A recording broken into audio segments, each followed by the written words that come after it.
Hello, this is Bret Hayworth with the Sioux City Journal. With us today is Senator Joni Ernst, who is running for re-election for the U.S. Senate seat here in Iowa. Good morning. Hi, Bret. How are you? Very good. Thank you for doing this by Zoom, and we appreciate your time very much. I wanted to begin by going back to 2014 when you first ran for election here. You were coming off perhaps there was a Republican primary, and you were at one point maybe not as well known as you are now, certainly. But what were the issues in 2014? Looking back, what would be the two or three issues that were happening at that point? Yes, as some of the top issues, of course, were at that time as well. What Iowans wanted to know about were jobs and the economy. And that was very important. It remains one of the top issues in Iowa today.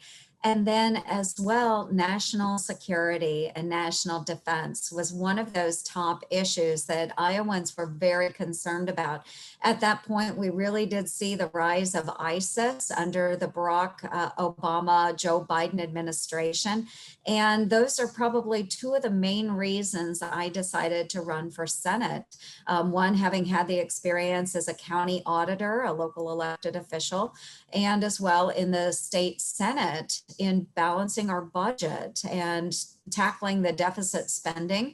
And so taking those values on into the United States Senate, and having served as a combat company commander during Operation Iraqi Freedom and seeing the areas that my truck drivers and I had traveled through Iraq, now occupied, or at that point in 2013, 2014, then being occupied by ISIS, it was very concerning to me. So I decided to run in that election.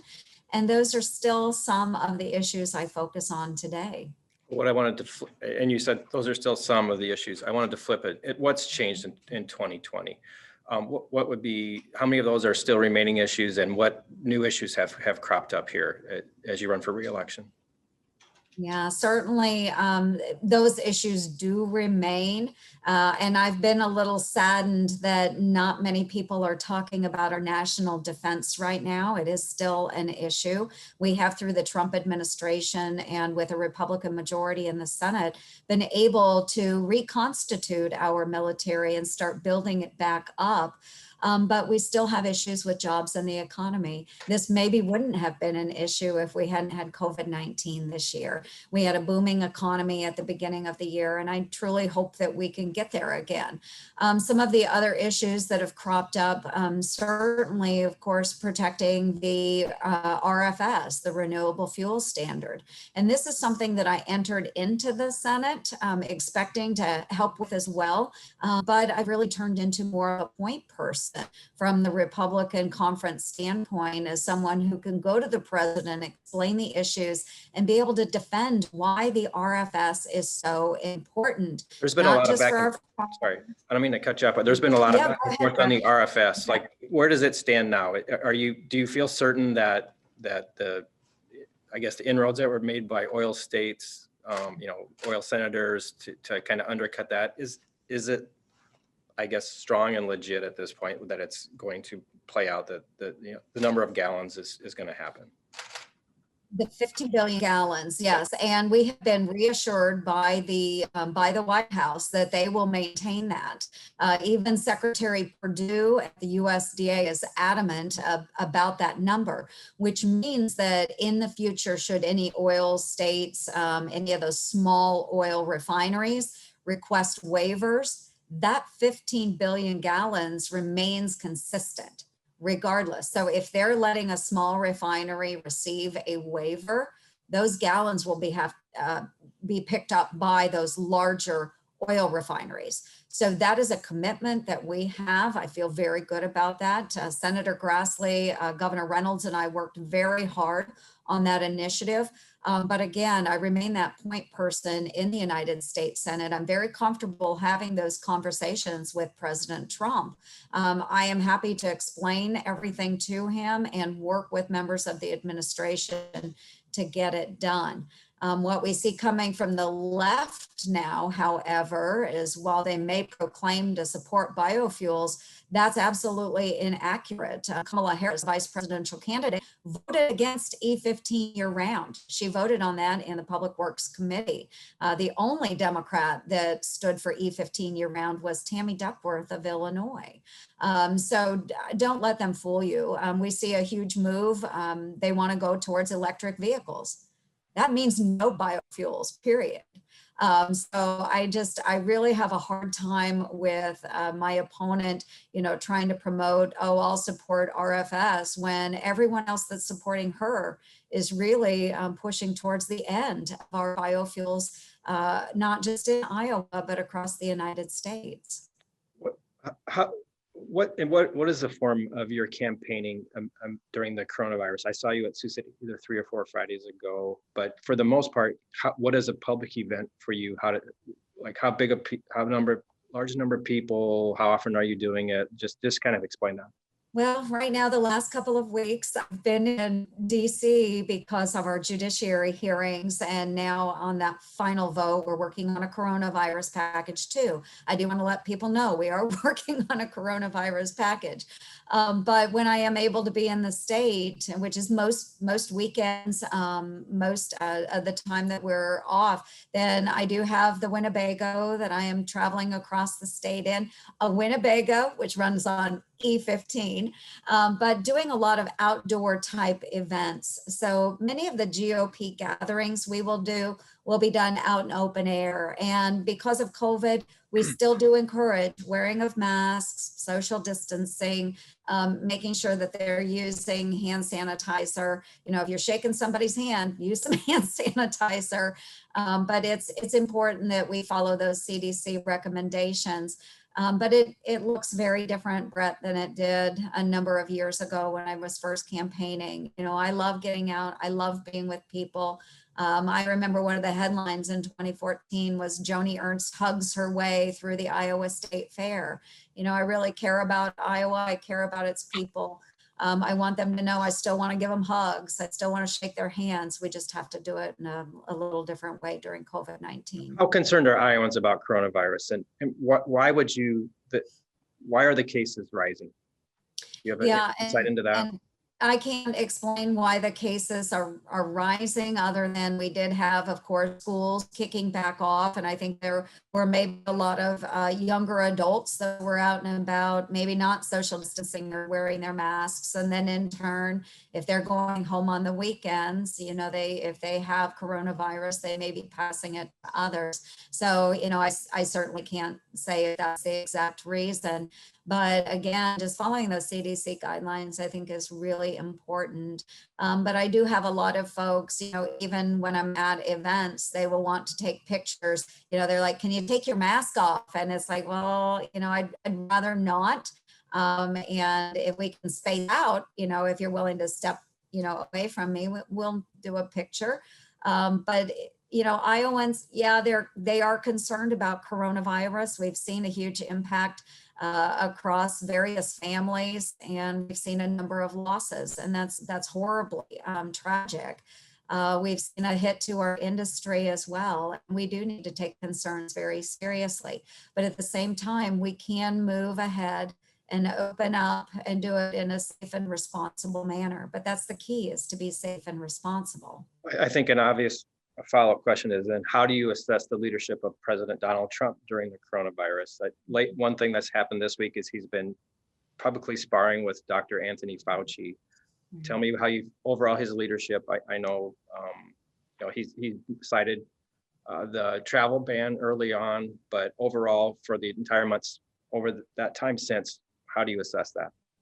Well, of course, through the whole time, and he did start that travel ban very early, so that was a good thing. What he has also done that I think a lot of folks don't talk a lot about, and I am very thankful for, is Operation Warp Speed. I rarely ever hear that mentioned. And this is an innovative way and unusual for government to act with this kind of speed and partnering with, others in private industry and developing vaccines and therapeutics. This public-private partnership that we have right now and encouraging the FDA, CDC, NIH, all of these partners to work together, as well as our Department of Defense, in order to deliver as quickly as possible is, really remarkable. The federal government doesn't often do anything with speed. And so to see this occur, I think great kudos to the president and for the coronavirus task force for stepping up on this. But folks out there just are not paying enough attention to this, and they're not giving credit where credit is due. And so while we can go back and forth on whether, it should be governors making these decisions, local mayors making decisions, bottom line, federal government response and getting a vaccine is really important, and it should not be overlooked. And you mentioned this, touched on this earlier, and I wanted to ask a full question on this. And I'm go back to when I last saw you 2 or 3 weeks ago, that last Friday, when you were in Sioux City. Is there going to be a Corona stimulus type package by election day? And what would be the price tag? There's been a lot, like a 1 trillion, half a trillion, 2 trillion. How do you see this happening? Playing out? I'm sorry. And Bret, absolutely. Would I like to see one? Yes. Do I think it will happen? I don't know if it will, and I hope that I'm wrong. This is the issue. Now, we offered up the targeted relief package, which would have PPE included. It would have additional dollars for vaccinations and research. My child care provisions were included in that package. $20 billion of support for our farmers and our agricultural industries. All of those really great things were included in a targeted relief package. PPP, a second pass for our small businesses, something else I've heavily been involved in. And the Democrats, again, outright rejected it. Nancy Pelosi's stance is that you either give us a $2+ trillion package or we're not going to deal.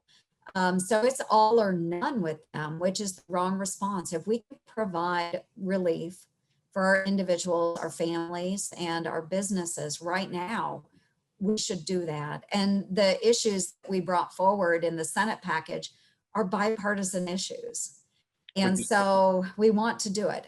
So will it happen? I don't know if it will by election. After election, yes, I think we can get it done. And do you have I can't tell you what the dollar figure will be. Okay.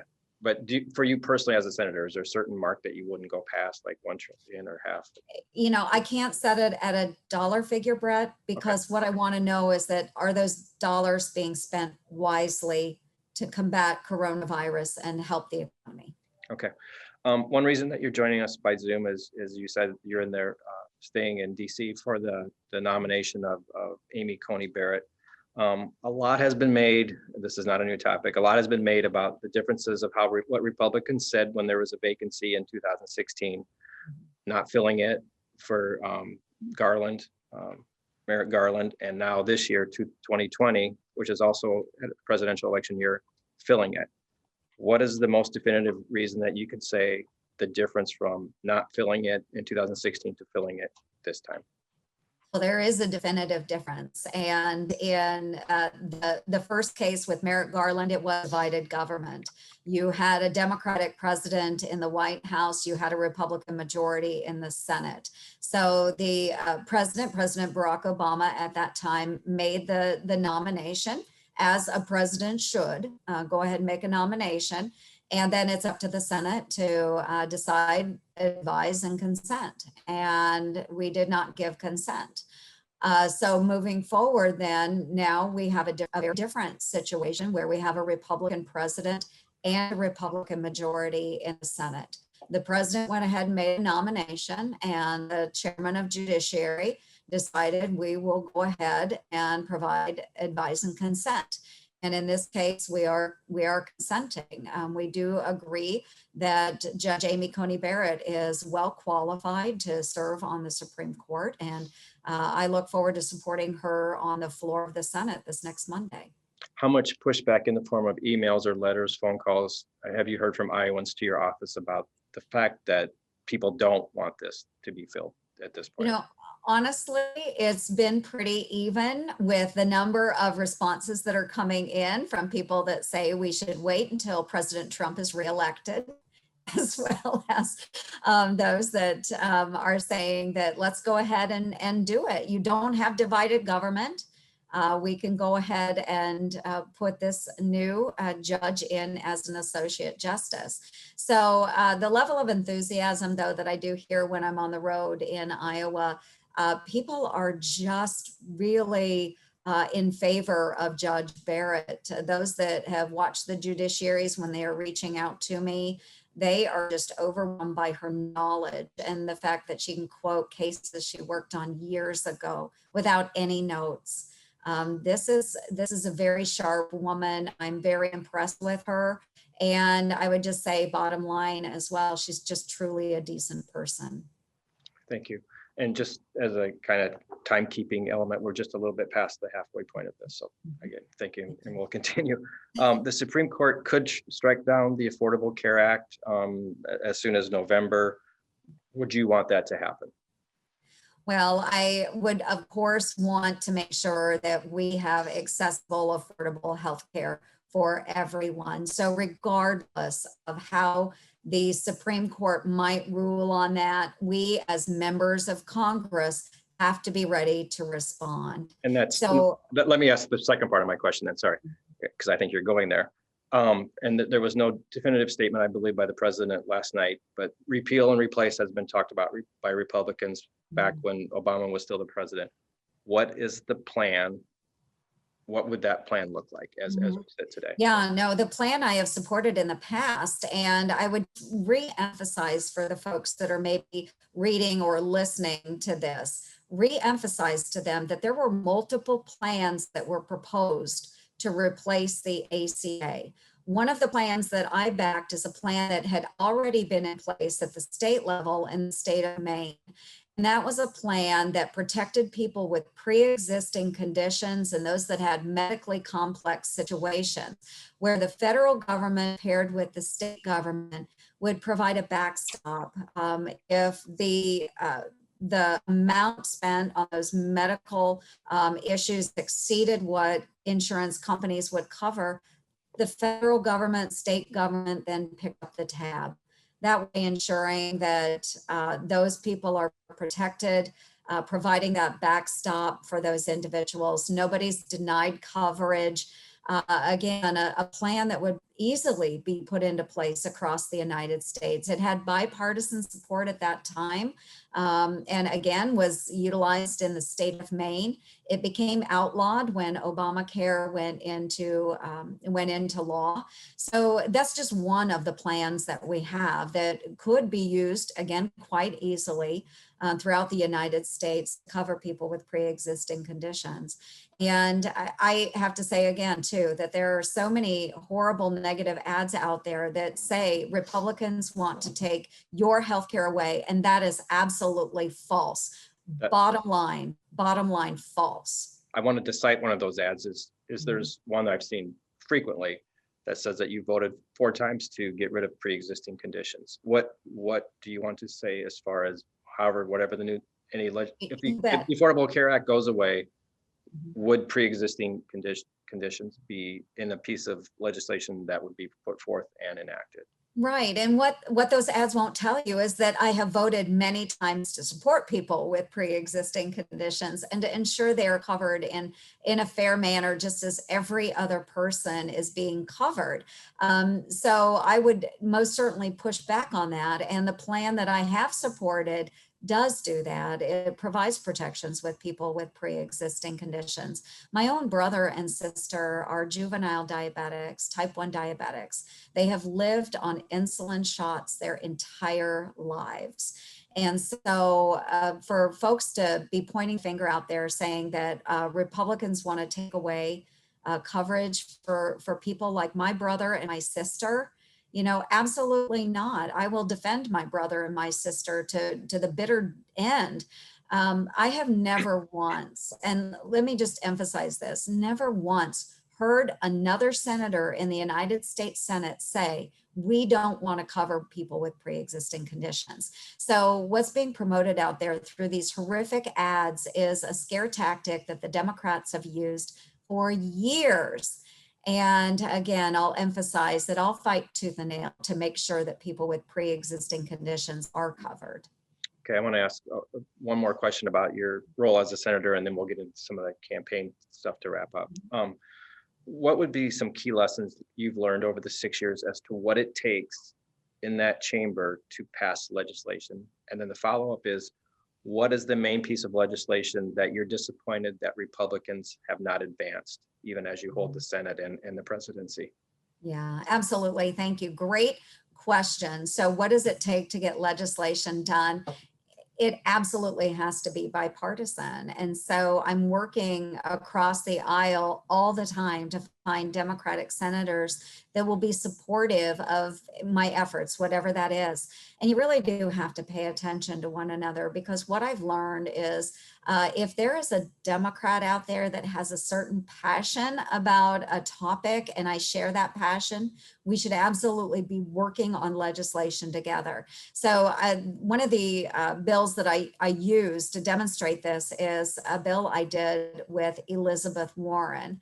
And most people would say, oh my gosh, you know, Joni Ernst is working with Elizabeth Warren. How did that happen? And I'm sure a lot of Democrats that know Elizabeth are like, how on earth are you working on a piece of legislation with Joni Ernst? But it's because we care about veterans. We both know that. And she had an interest in studying traumatic brain injury. And so Elizabeth and I had paired together on this particular effort to make a difference for our veterans with TBI. We've also paired together on the Credit for Caring Act, which is an act which would provide tax credits for those that are caring for an elderly loved one or a disabled loved one.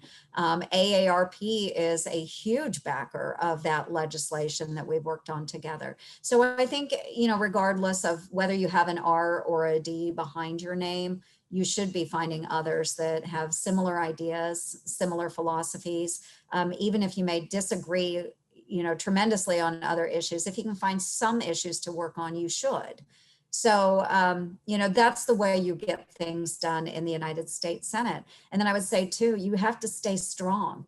But if you are shot down in using one avenue, find another avenue, you know, to get your work done. Maybe you have to go back and change your language just a little bit, but you just have to keep at it. You have to be persistent. And that's where, you know, the president has called me relentless when it comes to the renewable fuel standard, because if something's not working in one direction, I'm going to find another way and approach it from a little different angle. And what would be the example Legislation. Yep, legislation moving forward. Yeah, legislation moving forward. There's a lot of things that I would like to see advanced by my, you know, Republican held majority.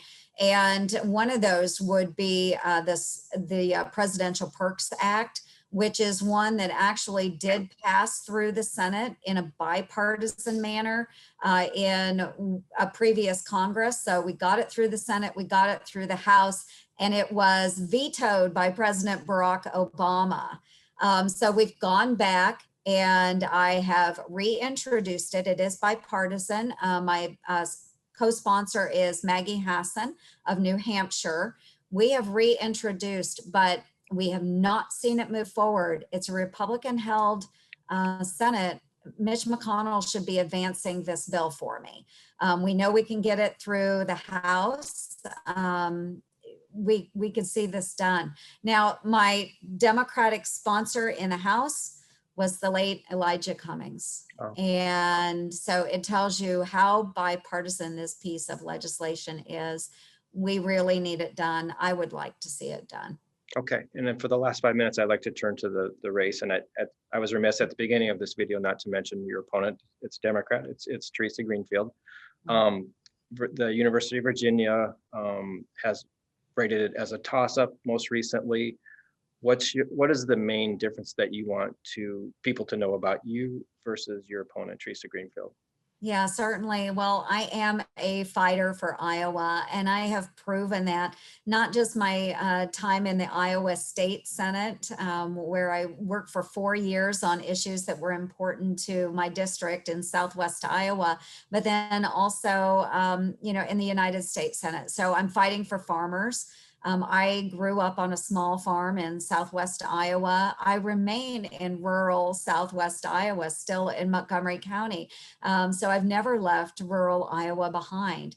I am fighting for our veterans because I am a combat veteran. I am the only combat veteran in this race. And again, just understand the issues of national security, not just from a very top line level, but understanding how the decisions we make in Congress actually impact the men and women on the ground.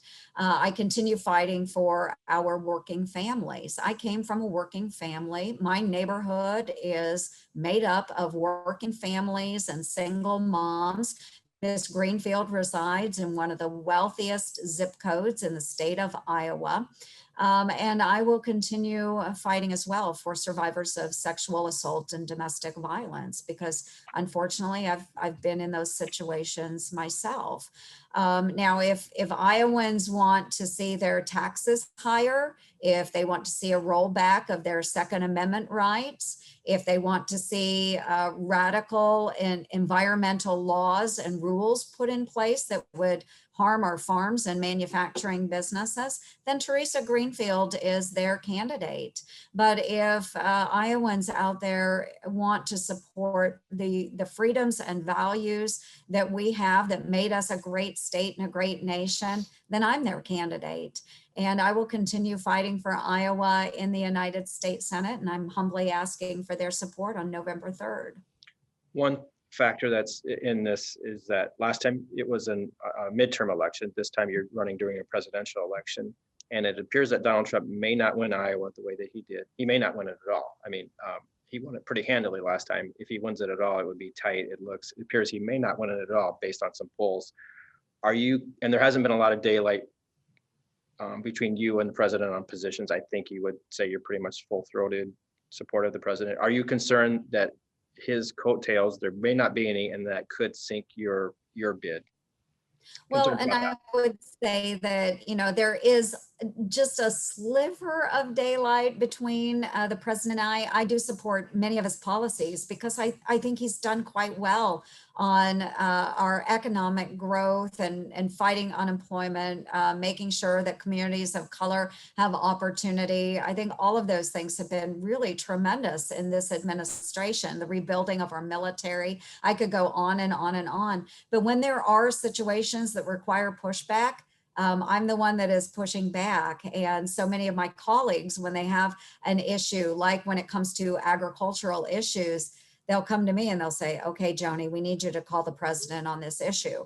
So I do feel free to call him and express, hey, Mr. President, this isn't the right way to go. Whether he heeds that or not, he's the president. But I do feel comfortable in doing that. I also don't pay attention to the polls. And I think that the polling in this election is so really unpredictable. I think Iowa has been saturated by pollsters for a very long time. And I know I've talked to many people that say, I lie on polls, or I don't, finish the polls, or I don't want to tell anybody how I'm voting. It's none of their business. So I still feel that the president is going to win Iowa. I really do. So maybe I'm wrong. If I'm wrong, I'll take you out to IHOP or something. But I think he's going to win Iowa. I do. Okay. And then to wrap up for the final question, how have you changed over the last 6 years? You mentioned there's been some in your personal life, some changes that have happened. You came out as an assault survivor. But just speak about that, like just personally, how you've changed over the last 6 years. You bet. Well, my hair is a lot grayer than when I first went into the Senate. And I take great pride in that, because I think it shows that, there's a lot of stress on folks that work in federal level, if you're an elected official. But, I'm fighting for Iowa, and I appreciate the support that I get from Iowans. I did go through a very difficult divorce a number of years ago, and I unfortunately was outed as a survivor of domestic violence and sexual assault. It wasn't a time I was comfortable with. And I just, through this process, people now understand why it is that I volunteered for 2 years at a sexual assault hotline and domestic violence shelter, in Ames, Iowa, while I was at Iowa State, and why I fought so hard for the Violence Against Women Act in the So Senate. while the timeline for that being outed, so to speak, wasn't what you wanted, you No. then to have embraced it and then spoken about it publicly a lot, correct? Yes, absolutely. And so through that very difficult time, it was hard for me. I think anyone that has gone through a situation like that, you feel shame, you feel anger, you feel like the intimate details of your personal life has been shared with complete strangers. But through that really difficult time, then I did have women, and I'll be honest, I had a man that I've known for a very long time. He came forward to me too in a private message and shared that he had been assaulted as a very young boy. And I would have had no idea. He's lived with that pain for so many years. But then the women that are coming forward, and one in particular that said, Joni, you have gone on through all of this and become a battalion commander. You are now a United States Senator. And she said, I think it's really important that people understand that there is light on the other side. And so you can go through really, really tough times in your life and drive on and find a better tomorrow. And so with that conversation and understanding that there are so many people that are hurting out there, they feel that nobody could possibly understand my situation. I thought it was really important that I let them know that there are many people out there that understand and we can overcome. Does it mean it wipes all the hurt away? No, no. I don't think I would ever be the same person after going through some of the situations, but what I can do is direct it in a very positive manner, which is the work that I've done by volunteering. It is the work that I've done by now through legislation supporting others that have been in similar circumstance. Thank you for that answer, and thank you for the entire time here with this. And the Journal will be making an endorsement here, and we'll be talking to Teresa Greenfield. And we appreciate being able to talk to both of you, and obviously for your amount of time here today. Thank you very much. Thanks, Bret. Thank you so much. Thank Have a you. good day. Thanks. Yep. Bye-bye.